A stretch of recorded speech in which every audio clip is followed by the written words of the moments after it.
네, 저희 오늘 함께 말씀 보도록 하겠습니다. 저희가 함께 볼 말씀은 마가복음입니다. 네, 마가복음.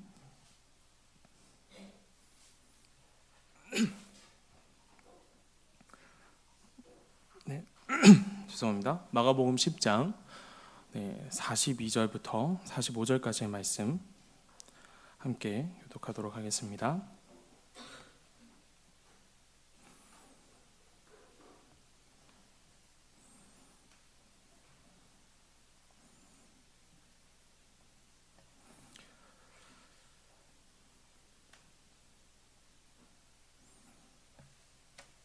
네, 다 찾으신 줄 알고 저희 말씀 함께 읽도록 하겠습니다. 네, 제가 먼저 읽겠습니다. 예수께서 불러다가 이르시되 이방인의 집권자들이 그들을 임의로 주관하고 그 고관들이 그들에게 권세를 부리는 줄을 너희가 알거니와 너희 중에는 그러지 않을지니 너희 중에 누구든지 크고자 하는 자는 너희를 섬기는 자가 되고 너희 중에 누구든지 으뜸이 되고자 하는 자는 모든 사람의 종이 되어야 하리라. 인자가 온 것은 섬김을 받으려 함이 아니라 도리어 섬기려 하고 자기 목숨을 많은 사람의 대속물로 주려 함이니라. 아멘. 네, 여러분 말씀을 시작하기에 앞서서 광고를 한 가지 좀 드리려고 하는데요. 저희가 지금 열심히 전도 세미나를 준비하고 있습니다. 네, 저희가 이제 앞으로 교회가 어떻게 나아가야 할지 그 방향을 고민하는 와중에 우리가 마땅히 해야 될 소명 중에 하나님의 말씀을 전해야 되는 것이 분명하기에 저희가 그 관련하여서 이제 이번에 저희 새생명 축제에도 나눠드리고 판매하였던 이 전도지와 전도 문품 그리고 기타 여러 가지로 전도하는 방법에 대해서 저희가 이제 특강을 좀 준비하고 있는데요. 좀 함께 기도해 보시고 마음에 동하시는 분들께서는 꼭 이제 참여해 주셨으면 좋겠습니다. 이번 주부터는 이제 오프라인으로도 저희가 이렇게 준비를 해놓을 거거든요. 데스크에 준비를 해놓을 테니까 좀 마음이 동하신 분들은 꼭 참석하여 주셨으면 감사하겠습니다. 아셨죠? 네. 네, 우리 함께 말씀 좀 같이 보도록 하겠습니다. 사실 오늘 말씀을 시작하면서 어떻게 보면 조금 저의 부끄러운 이야기부터 시작해야 할지도 모르겠는데요. 최근 월요일 저녁에 있었던 일들에 대해서 좀 먼저 이야기를 나누면서 시작하려고 합니다. 월요일은 제가 쉬는 날입니다. 그렇죠? 그래서 이 아내와 먼저 산책을 좀 하고 산책을 하는 김에 둘째 아이를 데리고 이제 집으로 돌아오는 길이었습니다. 첫째 아이를 데리러 가기 전까지 이제 1시간 정도 시간이 남아 있었는데요. 이제 둘째 아이를 데리고 이제 집으로 오면서 오늘 저녁 우리가 뭐 먹을까에 대해서 이야기를 하기 시작했습니다. 그런데 이 둘째 아이가 앞서서 막 쫄래쫄래 걸어가다가 그 이야기를 들은 거예요. 그러면 대뜸 이제 이렇게 이야기하는 겁니다. 아빠 오늘 저녁에 치킨 먹고 싶어 라고 이야기하는 겁니다. 둘째가 4살인데 벌써 치킨을 알아요. 네, 근데 이제 원래 첫째는 치킨을 굉장히 좋아합니다. 첫째는 치킨을 워낙 많이 맛보았기 때문에 굉장히 좋아하는데 둘째는 사실 아마 제 딸이긴 한데 저와 닮지 않았는지 먹을 것에 별로 관심이 없어요. 근데 그런 아이가 오늘따라 유달리 굉장히 크게 관심을 보이면서 치킨을 먹고 싶다라고 이야기하는 겁니다. 그럼 어떤 생각이 들까요? 그럼 오늘 당연히 치킨을 사줘야겠다라는 생각이 들지 않을까요? 워낙 많이 먹는 첫째는 치킨을 사달라 그러면 당연히 안 돼. 그건 특별한 날에 먹는 거야 라고 이야기하겠지만 이 둘째가 얘기하니까 치킨을 이제 사주는 거예요. 사주기로 결정을 내렸습니다. 아무런 마음의 걱정 없이 그럼 오늘 저녁은 우리 치킨 먹을까? 라고 이야기했습니다. 그러자라는 분위기가 형성된 후에 아내가 조용히 제 옆에 와서 이렇게 이야기하는 겁니다. 오빠 근데 오빠가 사주면 안 돼? 라고 말입니다. 네, 저희 아내 좀 이런 식으로 정말 얘기해요. 네. 여러분들 이 대화를 보면 경제권이 저한테 있는 것 같지만 저희 가족의 경제권은 저한테 있지 않아요. 아내에게 모든 경제권이 있습니다. 단지 이제 제게 들어오는 이 사례비는 저의 통장을 스쳐 지나갈 뿐 저도 용돈을 받아서 이제 살아가는 그와 같은 인생입니다. 근데 사실 아내의 이 요청을 듣고 반박할 수가 없는 거예요. 자주 안 그랬으면 이게 자주 그랬으면 당연히 반박을 했겠죠. 근데 아내가 가끔 한 번씩 저한테 오빠가 사주면 안 돼, 오빠가 지불하면 안 돼라고 이야기할 때가 있어요. 그럴 때가 어떤 때인지 제가 너무 잘 알거든요. 그러니까 이게 때때로 이제 한 달 동안 사용해야 하는 금액을 보통 저희가 이제 알뜰하게 정해놓고 사용하는데, 그게 이제 어떻게 하다 보면 앵꼬가 나는 달들이 있는 거예요. 앵꼬가 나는 달들이 있는 거예요. 이미 위험 수위에 도달했다라는 아내의 무언의 이제 신호인 거거든요. 그걸 제가 아니까 이 아내한테 무슨 말이야? 당신이 사야지. 나의 모든 돈은 당신에게 가고 있지 않아? 라고 얘기를 할 수 없는 거예요. 앞에 작은 아이는 치킨을 사줄 것 같으니까 눈을 반짝반짝 빛내고 있어요. 그래, 내가 사줄게 라고 이야기를 하고 이제 작은 아이의 손을 잡고 집으로 걸어가는 겁니다. 근데 이 작은 아이의 손을 잡고 집으로 걸어가는 길이 10분, 15분 정도 남짓밖에 되지 않아요. 근데 그 길을 걸어가면서 저와 아내가 어떤 이야기를 나누고 있었냐면, 어느 치킨이 제일 싼가? 네, 어느 치킨집이 가장 싸고 그럼에도 우리 아이들이 먹을 수 있을 정도로 매운 염지가 들어가지 않은 집인가? 혹시 아는 집이 있는가? 이런 이야기들을 계속 하다 보니까 결국에는 마지막에 도달하던 게 이 편의점에서 냉동치킨을 사서 그걸 좀 데펴 먹이면 어떠냐라는 말이 제 입에서 나온 거예요. 근데 제가 얘기하고도 그러고 싶지가 않은 거죠. 저희 아이들한테 그렇게 먹이고 싶지 않은 거예요. 지금부터. 어차피 자연스럽게 자기들이 알아서 사 먹게 될 때라면 모르겠지만 적어도 부모의 슬하에서 그런 치킨을 그냥 먹이고 싶지 않아졌어요. 그래서 그냥 내가 살게 라고 얘기를 하고, 이 첫째 아이가 하원하기까지 1시간이 남았잖아요. 열심히 가서 치킨집에서 치킨을 한 마리 구입을 했습니다. 그리고 그걸 또 열심히 가지고 와서 딱 첫째 아이 하원하는 시간에 맞췄어요. 그래서 같이 들어가서 이제 집에서 치킨을 먹는 겁니다. 근데 저희 첫째 아이가 먹는 속도가 굉장히 빨라요.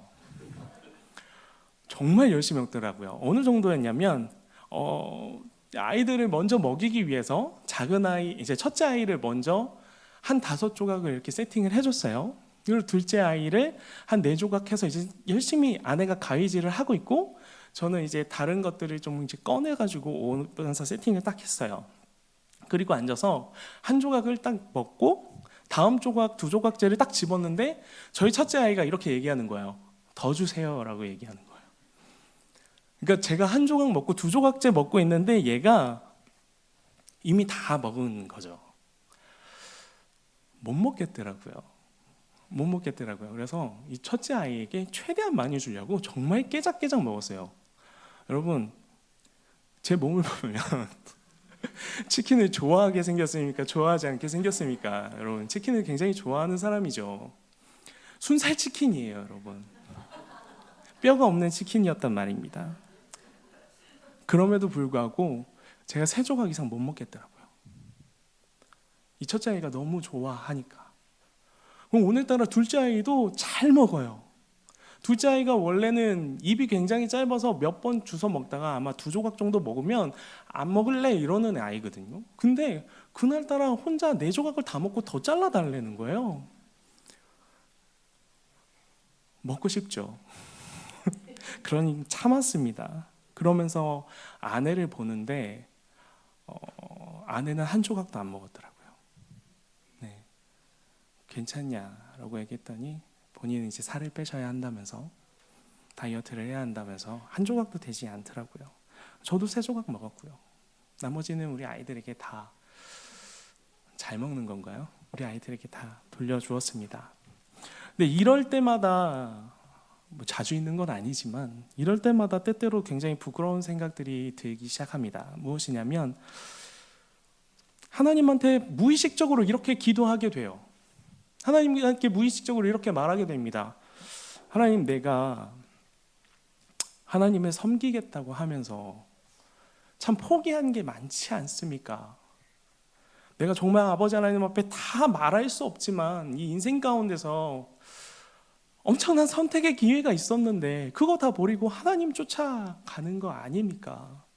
여러분, 다 말씀드릴 수는 없지만 저희 누님은 사실 믿음이 없었던 사람이거든요. 이제서야 이제 저희 호주에서 조금 어렵게 혼자 살다 보니까 믿음이 생겨나기 시작하는데 원래는 믿음이 없던 자였단 말이에요. 그래서 저희 누님이 저한테 이렇게 얘기했었습니다. 인생엔 3번의 기회가 찾아오는데 그 중에 한 번을 네가 지금 바로 걷어찼다 라고 하는 저의 이 인생의 청년들에게도 고백했던 유명한 일화들이 있어요. 다른 길로 가려면 얼마든지 가려고 했었던 수많은 기회들이 있어요. 강남 한복판에서 일할 수 있는 엄청난 기회들이 있었단 말이에요. 다 내려놓고 당신을 지금 따라가고 있지 않습니까? 당신께서 보여주실 것을 기대하면서 나아가고 있지 않습니까? 그런데 그렇다고 한다면 하나님, 적어도 우리 가족 하나님이 책임져 주셔야 된다라는 생각이 드는데 동의하십니까?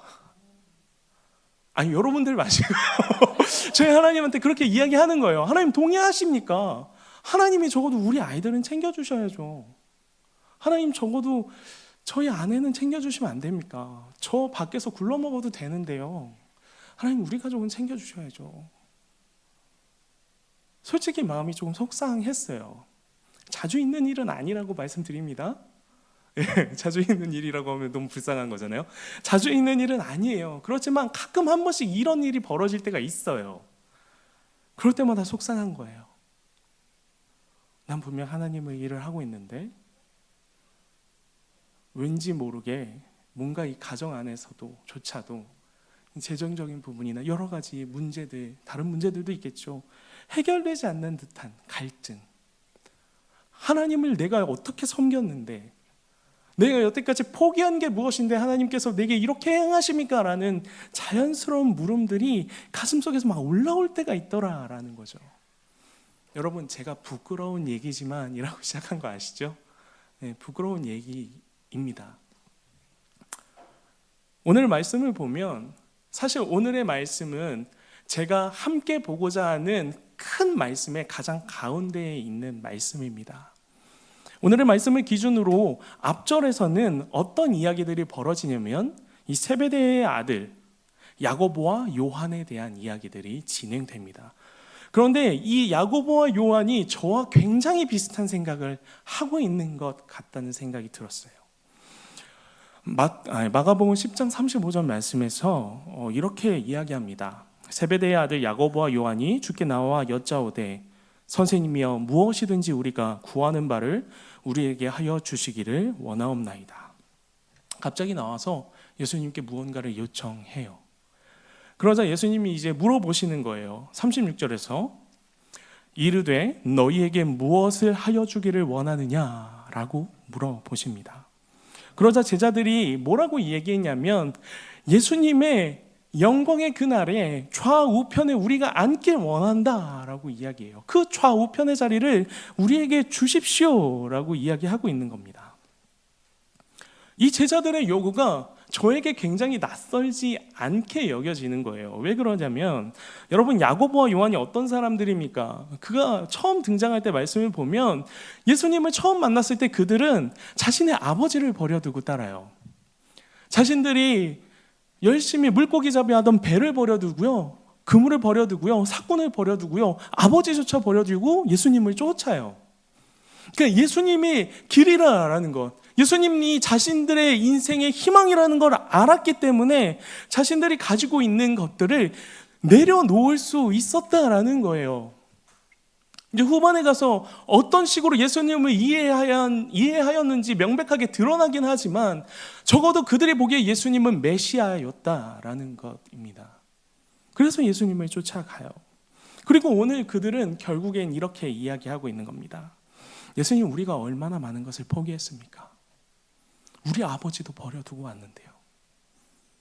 내 생업을 다 버려두고 당신을 쫓지 않았습니까? 그렇다면 예수님, 이 정도는 좀 주시면 안 되겠습니까? 이제 그 보상을 우리에게 좀 주시면 안 되겠습니까? 제자들이 왜 이렇게 이야기하냐면요, 지금 오늘 이 본문 가운데서 예수님과 제자들이 함께 걸어가는 이 길이 어떤 길인지 제자들도 알고 있기 때문에 그래요. 이제 예수님의 사역에 있어서 최종장이기 때문에 그래요. 완성형이기 때문에 그래요. 이제 예수님께서 예루살렘에 입성만 하시면 무언가 일이 벌어질 거라는 걸 알고 있기 때문에 그래요. 그렇기 때문에 예수님께 이와 같은 것들을 요구하는 겁니다.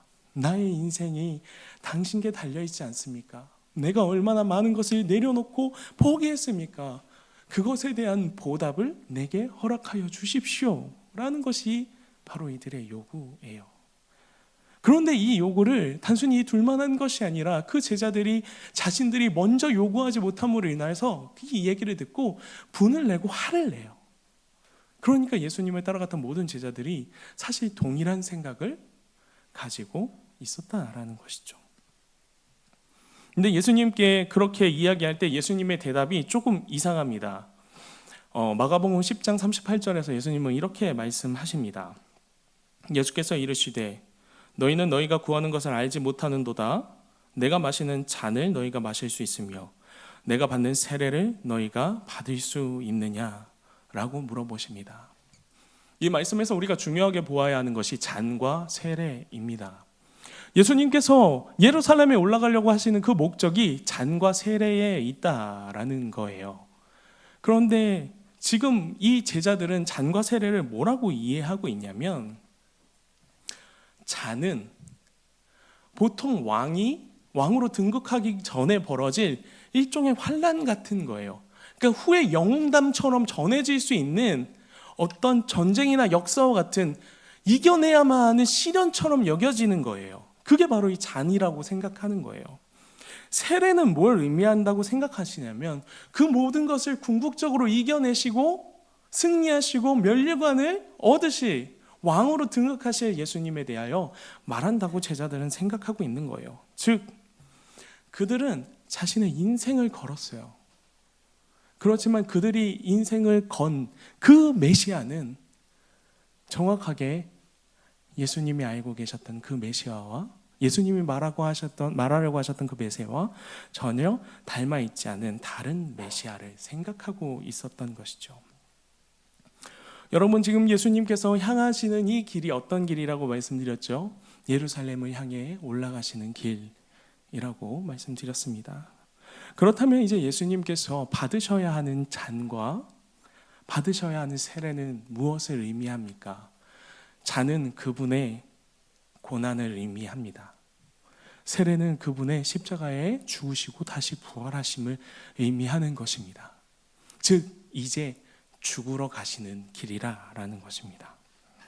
그런데 제자들 중에 그 누구도 이 길을 그 3년이라는 세월 동안 함께 붙어서 걸어 다녔음에도 불구하고 그 누구도 그 길을 이해하지 못하는 겁니다. 왜냐하면요, 제자들은 내가 버린 것을 생각했기 때문에 그래요. 내가 그동안 애쓴 것들을 생각했기 때문에 그렇습니다. 그것이 인정받기를 원했기 때문에 그러한 것입니다. 이렇게 생각하며 요구하고 분내고 성내고 있는 제자들을 향해서 예수님은 오늘 우리가 함께 읽은 이 말씀에 대해서 이야기하십니다. 우리 다시 한번 오늘의 말씀을 같이 읽어보도록 하겠습니다. 마가복음 10장 42절에서 45절 말씀입니다. 함께 읽겠습니다. 예수께서 불러다가 이르시되 이방인의 집권자들이 그들을 임의로 주관하고 그 고관들이 그들에게 권세를 부리는 줄을 너희가 알거니와 너희 중에는 그렇지 않을지니 너희 중에 누구든지 크고자 하는 자는 너희를 섬기는 자가 되고 너희 중에 누구든지 으뜸이 되고자 하는 자는 모든 사람의 종이 되어야 하리라. 인자가 온 것은 섬김을 받으려 함이 아니라 도리어 섬기려 하고 자기 목숨을 많은 사람의 대속물로 주려 함이니라. 아멘. 예수님께서 뭐라고 말씀하십니까? 크고자 하는 자는 섬기는 자가 되고 으뜸이 되고자 하는 사람 모든 사람의 종이 되어야 하리라 라고 이야기하고 계십니다. 즉 자신의 노력을 인정해 달라라고 이야기하는 제자들을 향해서 예수님은 그들이 구하고 있는 것, 그들이 인정해 달라고 하고 있는 이 말 자체가 완전 잘못되어 있는 것임을 이야기하고 있는 것입니다. 그들이 예수님께 구하였던 것은 결국엔 무엇입니까? 당신이 높은 자리에 설 때 우리가 노력한 것들로 인하여서 그에 합당한 영광을 우리도 누리게 하여 주시옵소서.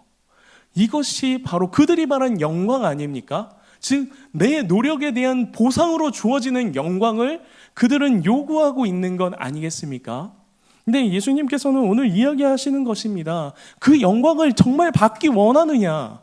그렇다면 너희는 섬기는 자가 되고 종이 되어야 한다라고 이야기하고 있는 거예요.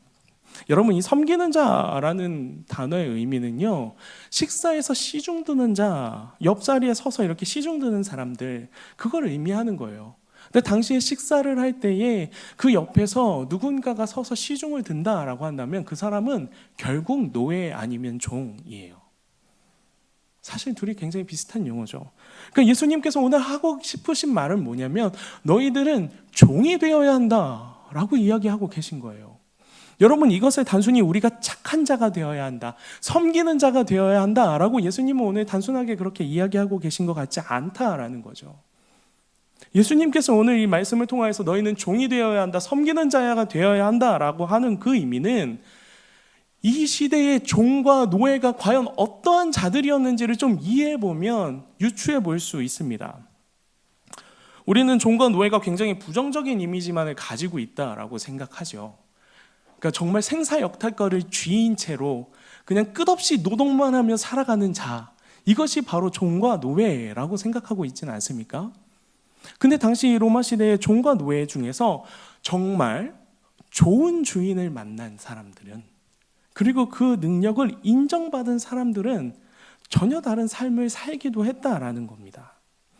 그러니까 정말 좋은 주인을 만난 종은요, 그 가족의 구성원처럼 대우를 받기도 했어요. 가사일이나 여러 가지 기타 이 돈을 버는 일 같은 것들을 주인 대신에 맡아서 행하기도 했고요. 또한 정말 학식이 뛰어났던 종은 그 주인의 자식들을 훈계하고 가르치는, 그러니까 아주 나이가 많고 굉장히 지혜가 많은 종을 일부러 또 붙여놓기도 했대요, 자식에게. 그래서 자식을 교육하게 하기도 하고요. 또한 정치인이나 부자와 같은 굉장히 영향력 있는 사람의 종들은요, 비록 그가 종이라고 할지라도 다른 곳에 가서 이 주인의 말을 정하게 될 때에 그곳에 있는 사람들이 함부로 대하지 못했다라고 합니다. 왜냐하면 선포되는 그 말씀이, 그 권위가 이 종의 입에 선포되더라도 주인의 입에서 선포되는 것처럼 인정되었기 때문에 그래요. 그래서 이 종이 거기에서도 대접을 받고 종으로서 대해지는 것이 아니라 이 주인의 그 권위를 등에 업고 행동하고 말할 수 있는, 이와 같은 것들이 또한 종이기도 했다라는 것입니다. 예수님은 우리에게 종과 노예와 같이 살라고 이야기하십니다. 그런데 이 말 속에서 그렇다면 너희의 삶의 주인이 누가 되어야 한다라고 이야기하고 계신 것입니까? 하나님 아닙니까? 지금 우리 눈앞에 있는 예수 그리스도 아닙니까? 그분께서 우리의 주인이 되어 주시는 거예요. 그래서 우리는 세상 낮아지는 것이나 누구를 섬기고 우리 것을 포기하며 살아가야 하는 인생이지만, 내 것을 주장하지 못한 채 살아가야 되는 인생이지만, 그럼에도 불구하고 우리 것을 주장하지 않아도 우리의 권위와 우리의 영광은 누구로부터 나온다라는 것입니까? 우리의 주인 대신 하나님으로부터 나온다라는 거예요. 그것을 믿은 채 그렇게 살아가야만 정말 예수님께서 우리에게 주시려고 하시는 그 영광을 얻어낼 수 있다라는 거예요. 예수님은 사실 제자들에게 그렇게 이야기하고 계신 거예요. 내가 내게 무엇을 하여 주기 원하느냐라고 말하시는 예수님의 이 물음은 결국 이와 같은 거예요. 내가 너에게 무엇을 줄 수 있는 사람으로 보이느냐라는 질문이에요. 그런데 제자들은 안타깝게도 뭐라고 이야기한 것입니까? 당신은 우리에게 세상의 명예와 영광을 줄 수 있는 메시아 같습니다. 라고 대답하여 버린 거예요. 그래서 예수님은 이야기하시는 겁니다. 그게 아니라 라고 말이에요. 그리고 말씀에서 놀랍게도 그 모든 이야기가 끝난 이후에 예수님과 제자들은 길을 가다 한 사람을 만나게 됩니다. 그 사람이 바로 오늘의 말씀 가운데 등장하는 바디메오입니다. 바디메오의 만남은 이렇습니다. 마가복음 10장 46절을 읽어보도록 하겠습니다. 그들이 여리고에 이르렀더니 예수께서 제자들과 허다한 무리와 함께 여리고에서 나가실 때에 디메오의 아들인 맹인 거지 바디메오가 길가에 앉았다가 라고 이야기하고 있습니다. 여러분, 오늘 드디어 예수님께서 한 거지를 만나게 되십니다. 그런데 이 거지의 이름은 바디메오예요. 그리고 이 거지는 맹인입니다. 여러분, 이것을 잘 기억하시길 바랍니다. 그리고 이 거지에게 예수님은 오늘 사실 동일하게 물어보십니다. 내가 내게 무엇을 하여 주기를 원하느냐라고 말입니다. 그런데 이 거지고 맹인인 바디메오라는 사람의 대답이 사실은 제자들의 대답과 너무 달라요. 제자들과 너무나 비슷하지만 너무나 다른 모습들을 이 바디메오는 우리에게 보여주고 있습니다. 그는 예수님에게 정확하게 이야기하자면 자신의 인생의 구원에 대해서 요청하고 있습니다. 왜 그러냐면 첫 번째로 그는 예수님이 어떠한 분이신지 명확하게 알고 있었기 때문에 그러합니다. 마가복음 10장 47절에서 그는 이렇게 이야기합니다. 나사렛 예수시란 말을 듣고 소리질러 이르되, 우리 빨간색만 읽을까요? 다윗의 자손 예수여, 다윗의 자손 예수여 라고 이야기하고 있습니다. 그는 그저 예수님을 선생님이여 라비여 라고 이야기하고 있지 않아요. 다윗의 자손이라고 이야기하고 있어요. 이 말은 무엇이냐면 예수님이 곧 오시기로 예언되었던 바로 그 메시아가 맞다라는 표현이에요. 함부로 다윗의 자손이라는 표현을 사용할 수 없었어요. 왜냐하면 이게 곧 메시아를 이야기하는 표현이었기 때문에 그래요. 근데 그는 정확하게 예수님이 어떤 분인지 깨닫고 있는 거예요. 오직 예수님만이 나의 인생의 해답이십니다. 당신만이 구원자 메시아입니다 라는 것을 표현하고 있는 것입니다. 그런데 여러분, 제자들은 예수님을 메시아라고 안 믿었나요? 제자들도 예수님을 메시아라고 믿고 따랐단 말이에요. 그럼 여기에서 차이가 잠깐 안 날 수도 있어요. 근데 두 번째로 이제 이 바디메오는 어떠한 일들을 행하냐면요, 예수님께서 그를 부르실 때 바디메오는 이렇게 행동했습니다. 마가복음 10장 50절 말씀입니다. 함께 읽겠습니다. 맹인이 겉옷을 내어버리고 뛰어 일어나 예수께 나오거든. 여러분, 혹시 들어서 아시는 분들 계시겠지만 유대인들에게 있어서 이 당시 근동의 문화에 있어서 겉옷이라는 것이 어떤 의미를 가지는지 혹시 아십니까? 겉옷은 그냥 옷이 아니에요. 때로는 이게 나의 이불이 되기도 하고요. 더운 그늘에 여러분 주저앉아서 막대기 하나를 들고 이 겉옷을 뒤집어 쓰면 뜨거운 햇빛을 피할 수 있는 텐트가 되기도 해요. 그러니까 여러 면으로 굉장히 귀중하고 잘 활용되고 또한 매우 비싸서 부자가 아니고서는 한 벌 아니면 두 벌밖에 가지고 있지 않은 것이 바로 이 겉옷이라는 거예요. 그런데 여러분, 바디메오는 어떤 사람이에요? 거지 아닙니까? 그렇다면 그의 인생에 있어서 가장 중요한 재산이라, 나의 생명을 유지할 수 있는 것이라 라고 하는 것은 결국 이 겉옷이겠죠. 근데 그 겉옷을 어떻게 해버렸다고요? 벗어버리고 예수님께 나아갔다라고 이야기하고 있는 거예요. 여러분, 어떤 생각이 드세요? 제자들이랑 똑같은 행동을 하고 있는 거예요. 맞습니까? 자신의 인생에 있어서 가장 중요한 것들을 내어버리는 역할을 지금 바디메오도 하고 있는 것입니다. 그런데 마지막 한 가지가 달라요. 마가복음 10장 51절, 예수님께서 말씀하여 이르시되 뭐라고요? 내게 무엇을 하여 주기를 원하느냐? 맹인이 이르되 선생님이여 뭐라고요? 보기를 원하나이다. 맹인이니까 당연히 보기를 원한다고 이야기했을까요? 여러분, 이 바디메오라는 자가 어떠한 자인지는 이름을 통해서도 이미 드러나고 있어요. 바라는 뜻은요, 누구누구의 아들이라는 의미고요. 디메오의 아들이라고 이야기하고 있잖아요. 근데 이 디메오라는 뜻은 불결한, 더러운, 불결한 자와 같은 의미를 가지고 있어요. 바디메오라는 것은 사실 이 사람의 이름을 의미하는 것이 아니고요. 그는 불결한 자의 아들이로다라는 거예요. 그리고 그는 뭐예요? 맹인이에요. 당시에 맹인은요, 하나님의 저주를 받은 사람들이라고 생각했어요. 장애인들은 다 그러했단 말이에요. 자기 아버지도 불결한 자라는 운명을 쓰고 평생을 살았어요.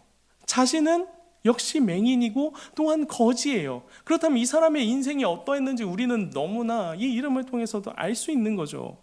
그의 이미지는요, 그의 삶의 이미지는요, 딱 하나밖에 없는 거예요.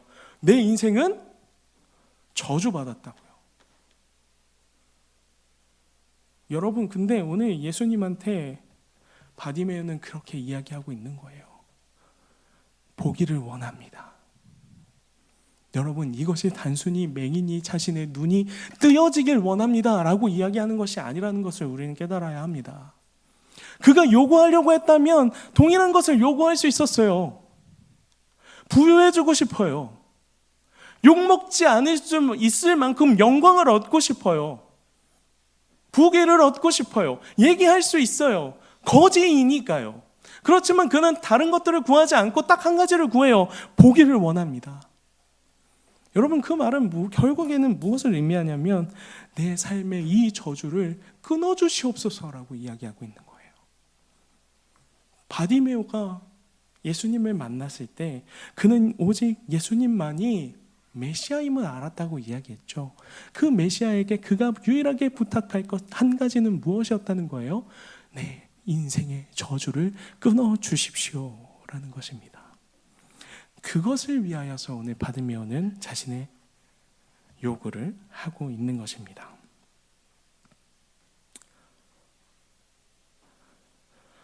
여러분, 우리는 참 많은 것들을 아버지 하나님 앞에서 포기하고 있다고 생각하고 있는지도 몰라요. 그런데 여러분, 왜 포기하는 걸까요? 우리는 이것들을 왜 내려놓아야 하는 걸까요? 왜 그렇게까지 자꾸 내려놓으려고 하는 걸까요? 우리가 결국엔 궁극이 원해야 하는 것은 이 바디메오와 같은 것 아닙니까? 내 눈을 뜨게 하여 주시옵소서라는, 보게 하여 주시옵소서라는, 이것이 우리가 결국엔 궁극의 하나님께, 예수 그리스도께 요청해야 하는 건 아니겠습니까? 저주받은 나의 삶을 끊어내 주시옵소서. 오직 당신만이 그것을 행하실 수 있습니다 라고 이야기해야 하는 것이 우리 아닙니까? 그런데 오늘의 말씀을 우리가 다 보면요, 메시아라고 부르짖으면서 자신의 삶을 포기했지만 그 끝에 전혀 다른 반응들이 나오고 있다라는 거예요. 그리고 여러분들과 이 말씀을 나누길 원했던 가장 큰 이유는 제 인생 가운데서도 겉으로는 바디메오처럼 살아야 함을 이야기하고 선포하고 있지만 저조차도 여전히 제자들처럼 살아가고 있는, 제자들처럼 선포하고 있는, 그렇게 살아가려고 하고 있는 제 자신을 늘 발견하기 때문에 그러해요. 내가 이렇게까지 했는데 라고 말입니다. 여러분, 종이 되길 원하십니까? 종이 되길 원하십니까? 아니면 나의 영광을 위하여 그분을 오늘도 따라가고 있습니까? 이건 우리 자신이 정말 깊게 묵상해 보아야 할 말씀인 줄 믿습니다. 왜냐하면 예수님은 오늘 우리에게도 동일한 질문을 하실 것이기 때문입니다. 내게 무엇을 하여 주길 원하느냐라고 말입니다. 그럴 때 여러분들은 무엇을 해달라고 요구하시길 원하십니까? 내가 예수 그리스도께 원하는 것이 무엇입니까? 바디메오와 같은 그런 마음이 될 수 있길 간절히 소망합니다. 바디메오는요, 단순히 자신의 눈이 뜨여지는 것으로 그의 인생이 끝나지 않았어요. 그가 명확하게 자신의 저주를 끊어내실 하나님을, 예수 그리스도를 만나게 되었을 때요, 그의 인생은 그저 그것이 해결된 것으로 끝나지 않았어요. 그것이 해결되어야만, 올바른 요구를 하고 그것이 해결되어야만 그때 비로소 우리는 예수 그리스도를 위하여 살아갈 수 있는, 종이 될 수 있는 준비를 할 수 있는 줄 믿습니다. 왜 그러하냐면요, 제자들은 3년의 기간 동안 예수님을 따라 행했지만요, 결국 예수님께서 십자가에 달려 돌아가시는 그 길에 결국 다 예수님을 떠나버리고 말아요. 그런데 오늘 말씀에서는 이렇게 이야기하고 있어요. 마가복음 10장 52절의 말씀을 함께 보겠습니다. 네, 예수께서 이르시되 가라, 내 믿음이 너를 구원하였느니라 하시니 뭐라고요? 그가 곧 보게 되어 예수를 길에서 따르니라. 여러분, 보통 길이나 도상이라 라는 표현들이 등장하면요, 그 이후에 벌어질, 그 길의 끝에 목적지에 벌어질 일과 연관된 일들이 기록되는 거예요. 그가 예수님을 만나게 되고 눈을 뜨이게 되었을 때 그가 그 길에서 예수님을 따랐다라고 말씀은 기록하고 있어요. 그 길의 끝은 어디예요? 고난과 죽음이라고 말씀드렸잖아요. 이제 예수님께 남으신 것은 그거밖에 없어요. 제자들은 3년 동안 수많은 사역을 바라보았습니다. 예수님의 놀라운 영광을 바라보았어요.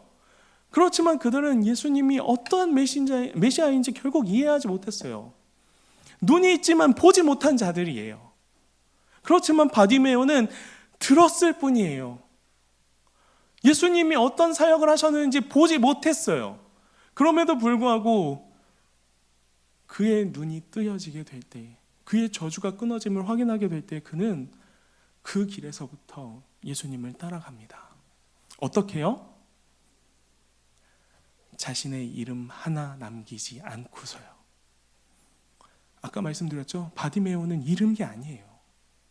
그가 어떤 신분을 가지고 있었던 자인지에 대한 표현일 뿐이에요. 이 사람이 누군지 말씀은 우리에게 설명해 주지 않아요. 그러나 그는 말씀에 이름을 남기는 것이 중요한 것도 아니었고요, 자신의 영광을 위하여 살아가는 것이 중요한 것도 아니었어요. 그가 바라는 것은 오직 이 저주에서 나를 끊어주실 분에 대한 기대였을 뿐이고요, 그분을 만나게 되었을 때 분명한 확신이 들기 시작할 때 그는 그 길을 따라서 더 이상 고난과 죽음밖에 없는 그 길이라 할지라도 그 길을 걸어가게 되었다라는 것이죠. 여러분, 우리가 바디메오를 닮아갈 수 있길 소망합니다. 눈은 뜨여져 있었지만 정말 예수님이 누구신지 알아보지 못했던 자, 그 제자들 대신에 비록 이름 한 절 등장하진 않지만 그럼에도 불구하고 영혼의 눈이 뜨여 있던 자, 바디메오를 닮아갈 수 있는 저와 여러분들이 되길 간절히 소망합니다. 종이 되는 여러분들이 되셨으면 좋겠습니다. 나의 영광이 아니라 내가 낮아지고 내가 없어질지라도 내 주인 되신 하나님의 영광으로 내가 바로 설 것을 믿으며 오늘도 그렇게 아버지 하나님 앞에 순종하며 그 길을 함께 따라갈 수 있는, 그리하여서 우리의 눈으로 그분을 목도할 수 있는, 그분을 볼 수 있는 저와 여러분들이 되길 간절히 소망합니다. 우리 함께 찬양 한 곡 하고 함께 기도했으면 좋겠습니다.